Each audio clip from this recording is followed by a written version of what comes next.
Hello and welcome to our special broadcast, Bad Medicine. Now, the Haryana government has decided to halt production at the Maiden Pharma Sonipat facility. It has also issued a 5-page show cause notice listing 12 violations to the company. Now, Maiden Pharma has a week to respond to this show cause notice.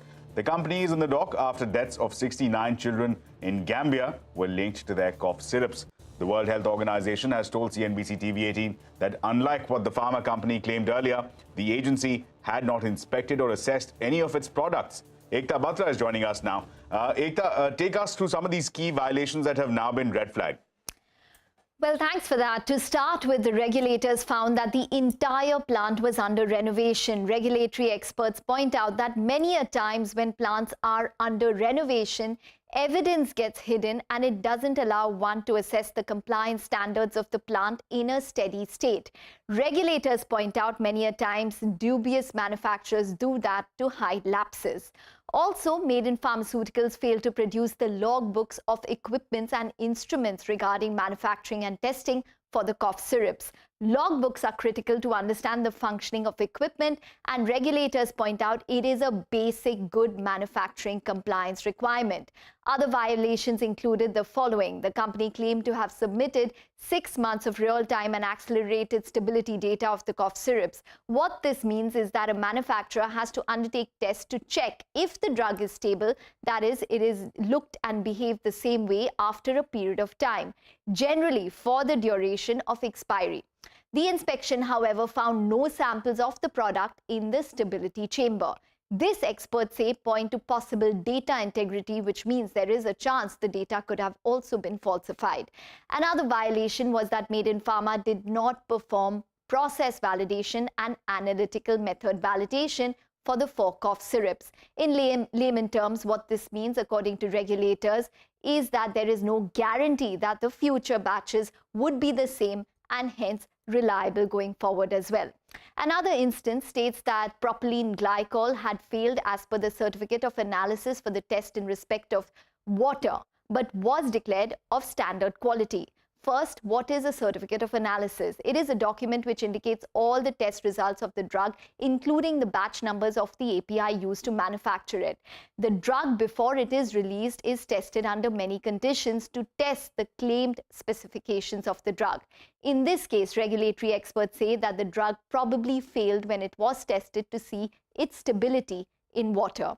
Other points brought up by the state drug controller in their inspection of the company's Sonipat facility included lack of batch numbers, missing manufacturing and expiry dates in the certificate of analysis report. As mentioned above, it is expected to be the go-to document about the drug in question.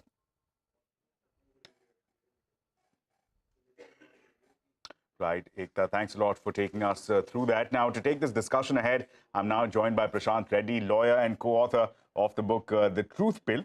Mr. Reddy, thank you so much for joining us on the show. First question, those violations that Ekta was pointing out, quite egregious, quite serious in nature, that it managed to fly under the radar of the oversight mechanism that we have, the regulatory mechanism that we have, says something about it. You've written previously in the book about how we have the CDSO at the center, we have state regulatory bodies, and that adds to some confusion, creates overlaps.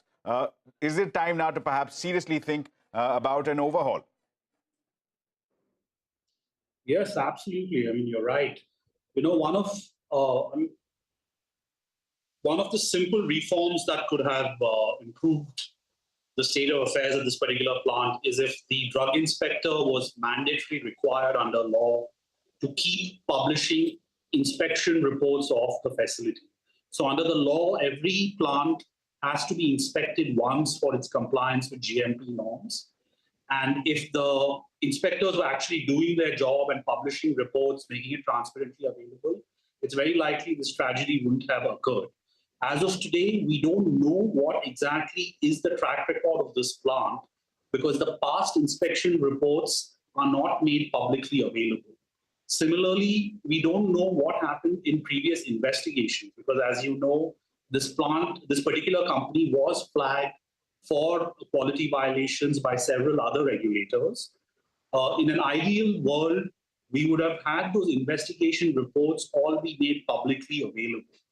So right now, even when journalists like you are trying to dig into this matter, I'm sure you're finding it very, very difficult to find any record of the history of this particular facility when it came to quality violations. So you're right. I mean, one of the first measures that I would suggest in forms of, in the nature of reform is far greater transparency.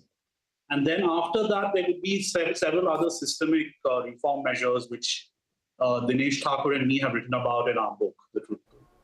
Okay. Prashant, hi, welcome to the show. This is Ekta.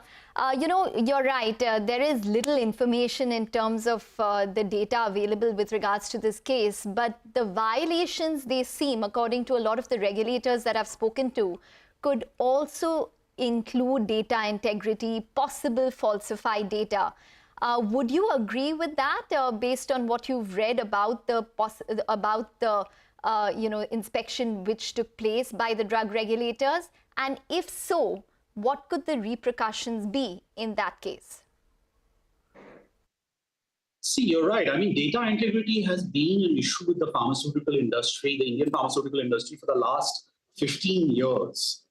My co-author blew the whistle at Ranbaxy, when Dinesh blew the whistle at Ranbaxy, it was primarily over data integrity issues. So we've known for a long time that Indian pharmaceutical companies simply do not comply with GMP practices, because the essence of GMP, good manufacturing practices, is to record data in a timely manner, in a manner where the records cannot be tampered with in the future.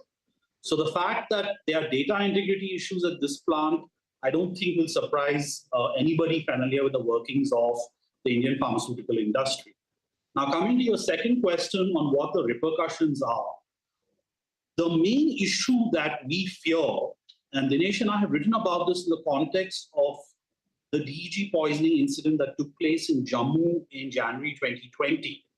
After the incident was detected, the government failed to conduct a proper investigation and recall of all cough syrups manufactured by that particular company, because of which 8 months after the 11 children died, a 12th child died because she consumed, a 2-year-old child had consumed a cough syrup, a different brand of cough syrup manufactured by the same company. So when it comes to this particular company, Maiden Pharmaceuticals, one of our chief concerns is whether the government has taken action against the other cough syrups manufactured by this company, which are sold in India. The government's defense so far on record has been that the 4 particular brands detected in Gambia are not sold in India. While that may be the case, I am pretty certain that this company is selling other brands of cough syrup in India, and if it wasn't testing for propylene, testing the propylene glycol for DEG contamination when it was manufacturing batches for export, what exactly is the guarantee that it was testing for DEG contamination when it was manufacturing cough syrups in India? And the government is not coming out with a transparent investigation report on what exactly is the status of that. Do we really want to wait until Indian children die because of the fact that this company has failed to conduct quality testing for the cough syrups that it's selling in India? And that's the question that all of us should be asking the government at this stage. Okay, so as of now, there is a possibility that there could be other brands by Maiden Pharma which could be cough syrups and could possibly, we don't know about the status of it at this point in time, whether it's still being distributed or sold within pharmacies in India. So that could be a possible risk. But I just wanted to know if in case the government does plan to pull out any kind of drugs from Maiden Pharma across, say, a state or across the country, how easy is that going to be? Do you think that that process has already begun? No, it is a very complicated process. Dinesh and I have written an entire chapter in our book on this. So basically, there has been a debate in India since 1976 on the need for a national drug recall law. Because what happens is when a drug is manufactured in Himachal Pradesh, it moves, say, across the country to Tamil Nadu or Andhra Pradesh. where the drug is then detected to have failed a quality test. Now, because regulation is fragmented across the country, that is, each state and union territory has its own regulator, and every state regulator is confined to the territorial jurisdiction of its own state. So they don't have powers to operate in other states. And the CDSCO itself plays a very limited role. So when you want to effect a national recall, you need agencies with the power to enter premises, search, and seize stock. And they should be able to do this without worry about territorial boundaries. Just look at the way Gambia right now is conducting its recall. They are going door to door, pharmacy to pharmacy, to ensure that those particular cough syrups are in fact recalled. In India in 2012, after a parliamentary standing committee gave the government a dressing down, the CDSCO came out with a set of recall guidelines which lack any force of law.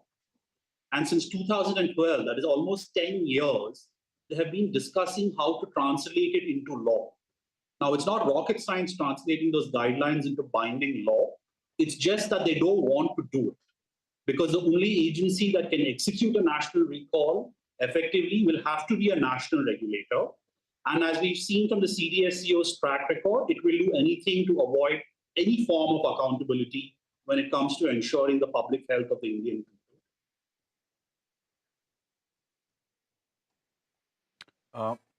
Mr. Reddy, if I can just ask you another question.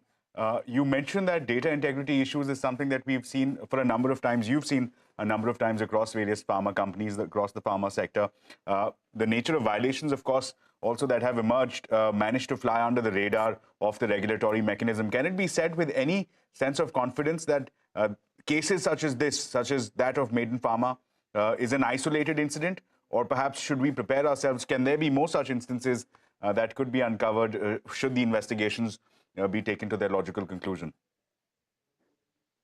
I'm pretty sure Maiden Pharma is not the only company. There will be several other companies.